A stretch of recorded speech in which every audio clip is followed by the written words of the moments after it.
What's up, GoFam? Okay, so dito na tayo ngayon, GoFam. Naka-prepare na tayo ng seedbed. Ayan na sila. Shout out. Ayan. Okay, so ito yung experiment na area natin.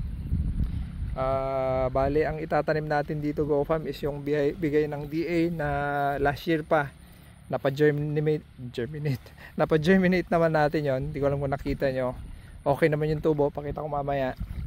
So binigay yon nung December, pero ang date tested niya is October pa. So binilad natin ng more than 2 hours. Tapos nag-germinate tayo ng 80 na seed. Goods naman, dalawa lang yung hindi tumubo. Medyo pinatagal lang natin yung ano niya, yung incubation period niya. Hindi siya 24 hours, parang 36 hours, GoFam.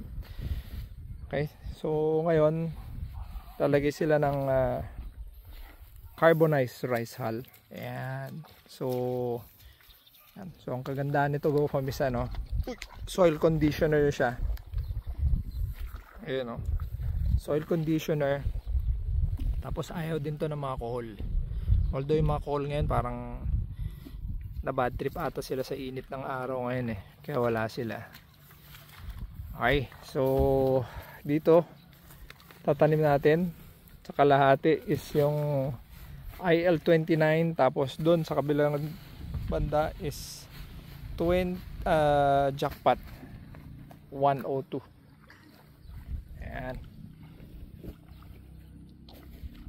So yun, tingnan natin tayo sa kabila.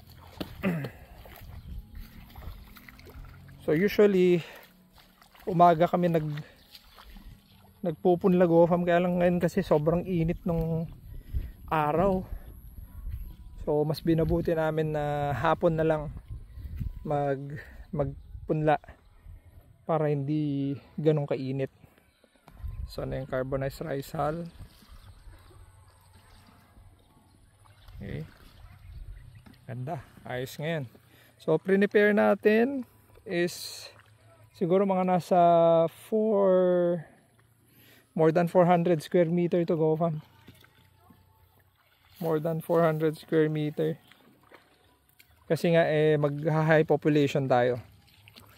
Hindi natin susundin yung 15 to 18 kilos per hectare.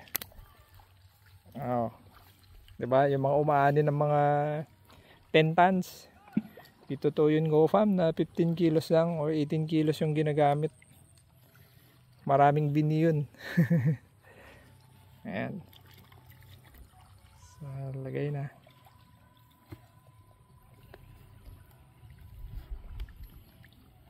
So, ang oras ngayon is magpo 4 o'clock na.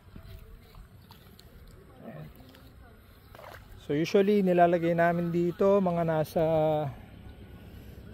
2, 4, mga siyam siguro, or 6, 2, 4, 6, 8. Mga ganon. 6 siguro na sako nung carbonized rice hull. Basta matakpan lang, GoFam. Ayan, kita nyo naman. Ayan.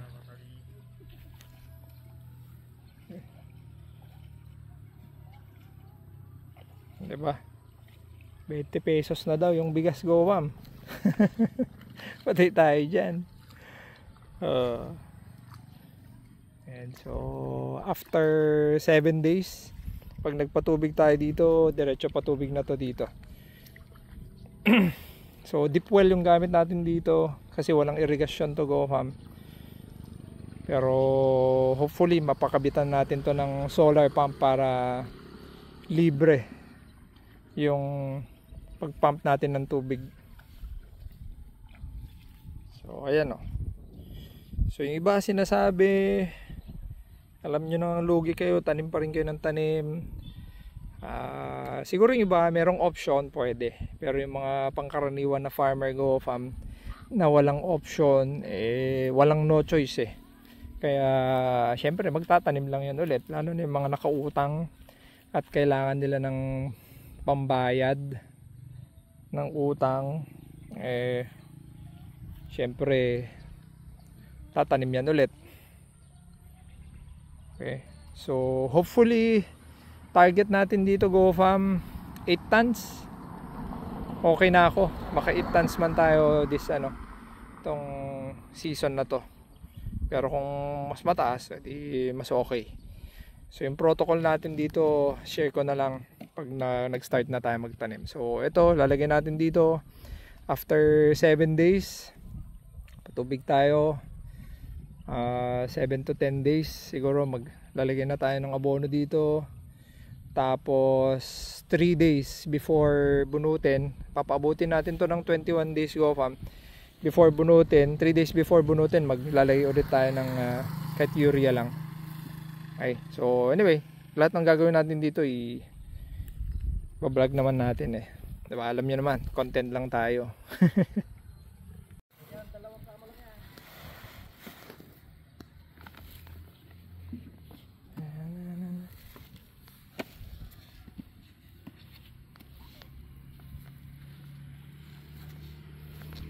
Okay, so eto na, GoFam. Check natin.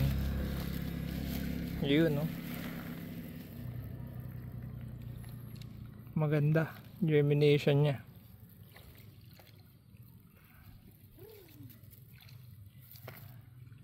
More than 90%.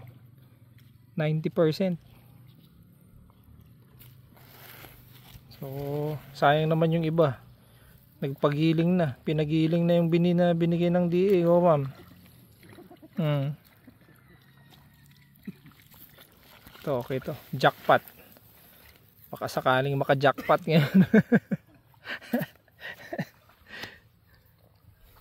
Check natin yung isa. Ito naman yung IL-29. IL-29. Yun. IL-29. Ito.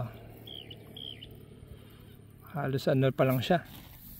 Halos pabitak pa lang. Mas maganda yung mas mahaba na yung tubo nung nung jackpot compared dito. Ito halos pabitak pa lang eh. Ayan.